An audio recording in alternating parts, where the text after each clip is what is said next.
Hello दोस्तों, कैसे हैं आप लोग। तो आज के वीडियो में आप सबके लिए लाए हैं एनसीईआरटी क्लास 7 का सामाजिक एवं राजनीतिक जीवन का चैप्टर नंबर 2। चैप्टर का नाम है स्वास्थ्य में सरकार की भूमिका, role in government in health. इसका जितना ही महत्वपूर्ण क्वेश्चन आंसर होगा वह सभी आपको इस वीडियो के माध्यम से जानेंगे। तो आइए देख लेते हैं।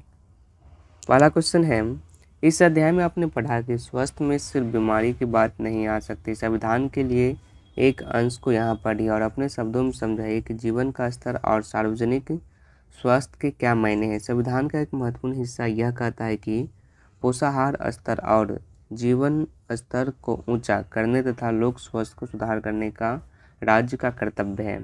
तो भारतीय संविधान के नीति निर्देशक तत्व में लोगों के कल्याण से संबंधित कई उपबंध लिखे गए हैं, जिसके तहत सरकार के लिए कई तरह के दिशा निर्देश जारी किए गए हैं।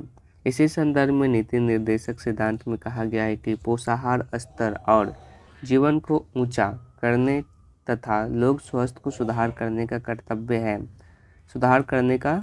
किसका है, तो राज्य का है। इसलिए भारत सरकार, राज्य सरकार और स्थानीय सरकार को कई स्वास्थ्य केंद्र का निर्माण किया है तथा पोषाहार स्तर और जीवन स्तर को ऊंचा करने के लिए कई कार्यक्रम चलाए गए हैं।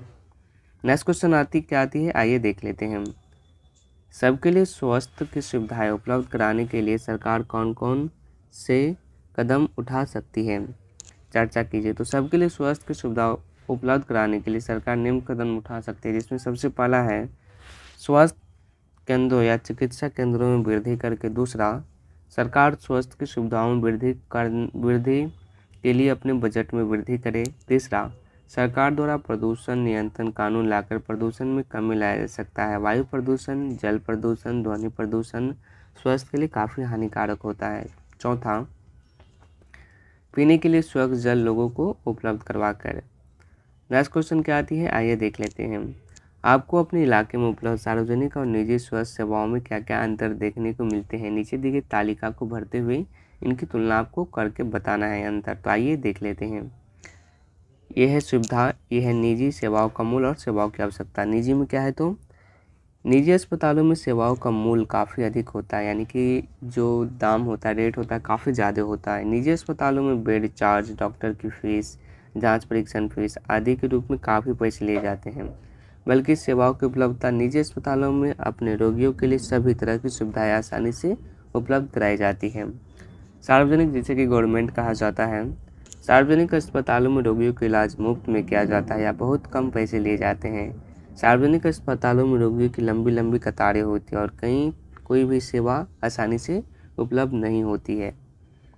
नेक्स्ट क्वेश्चन नंबर 4 है, पानी और साफ सफाई की गुणवत्ता को सुधार कर अनेक बीमारियों की रोकथाम की जा सकती है। उदाहरण देते हुए इस कथन को स्पष्ट कीजिए। तो पानी और साफ सफाई की गुणवत्ता को सुधार करके बीमारियों की रोकथाम निम्न प्रकार से की जा सकती है। पहला, संचारणीय बीमारी पानी के द्वारा एक दूसरे को लगती है। इस बीमारी में से 21% बीमारियां जल जनित होती है, जैसे हैजा, पेट के कीड़े और हेपेटाइटिस। दूसरा, साफ सफाई की कमी एवं प्रदूषण के कारण भी अनेक बीमारियां फैलती है, जैसे भारत में ही लगभग 5 लाख व्यक्ति प्रतिवर्ष टीबी से मर जाते हैं। डेंगू, मलेरिया आदि अनेक बीमारियां साफ सफाई की कमी से होती है।